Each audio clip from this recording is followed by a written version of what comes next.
भक्त आज के पश्चात जो भी श्रद्धा से नारियल की भेंट चढ़ाएगा, मैं उसी को भेंट रूप में स्वीकार कर लूंगी। तो भक्तों, मैया ने नारियल ही क्यों मांगा?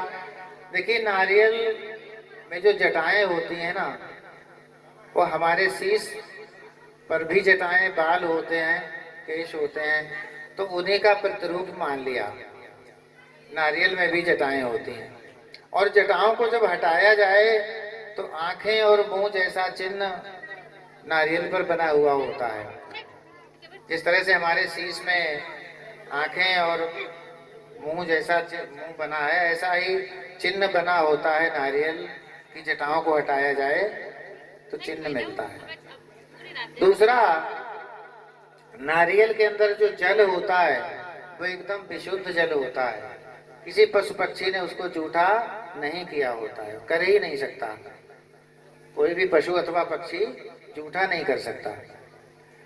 तीसरा, मैया ने एक संदेश भी दिया अपने भक्तों को कि हरे भक्तों, मैं जिस पर प्रसन्न हो जाती हूँ उसके घर में भंडार ऐसे भर देती हूँ जैसे नारियल के अंदर जल।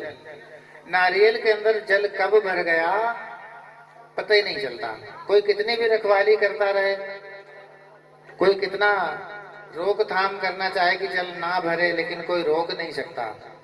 इसी प्रकार से मैया जब प्रसन्न होती है तो उस भक्त के घर में भंडार ऐसे भर देती है जैसे नारियल में जल भर जाता है।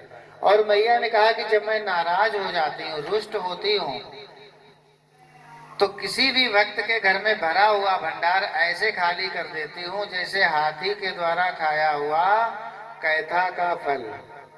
हाथी कैथा के फल को साबुत निगल जाता है, और जब वो लीद करता है तो साबुत ही लीद में निकल जाता है।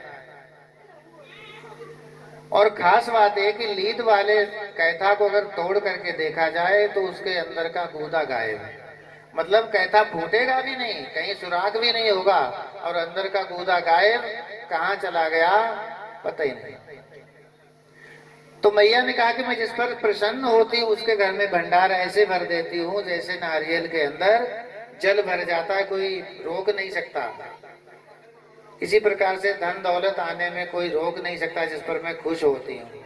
और जिस पर नाराज हो जाती हूँ उसके अंदर, उसके घर के अंदर का धन ऐसे हरण कर लेती हूँ जैसे हाथी के द्वारा खाया हुआ कैथा का फल। खोखला हो जाता है लेकिन देखने में साबुत। बोलो सांचे दरबार की जय। तो भक्तजनों, उसी दिन से नारियल की भेंट चढ़ाई जाती है, और नारियल के ऊपर एक कलावा बांधा जाता है।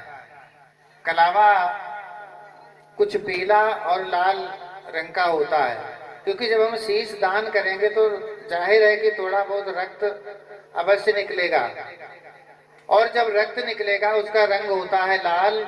ऐसे ही कलावा का रंग होता है लाल। वो रक्त के प्रतिरूप, उसी के प्रतिरूप उसको बांध दिया जाता है। और थोड़ा सा पीला रंग जो होता है ना उसमें कलावा में, तो वो पीला रंग क्यों होता है? क्योंकि जब हमारे कहीं पे थोड़ी बहुत चोट लग जाए और रक्त निकले तो पहले लाल रक्त निकलता है, जब लाल रक्त निकलते निकलते बंद हो जाता है, फिर बाद में थोड़ा सा एक पीले रंग का, हल्के पीले रंग का पदार्थ निकलता है जिसको प्लाज्मा कहते हैं।